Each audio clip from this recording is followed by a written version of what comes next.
प्रकाश कड़क के साथ देखते रहिए मुख्य समाचार साहबाद क्राइम ब्यूरो। नीरज कुमार गुप्ता की रिपोर्ट।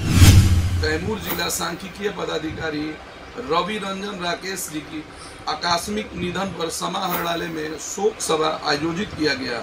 समाहरणालय परिसर में एक शोक सभा आयोजित की गई। उपस्थित एवं कर्मियों द्वारा सभी जिला पदाधिकारी 2 मिनट का मौन धारण कर दिवंगत आत्मा को शांति हेतु श्रद्धांजलि अर्पित की गई। जिलाधिकारी सावन कुमार के द्वारा कर्मठ, समर्पित, कर्तव्यनिष्ठ, उनका अपूर्णीय जिला प्रशासन को क्षति हुई, उनके योगदान को भुलाया नहीं जा सकता है। जी नमस्कार।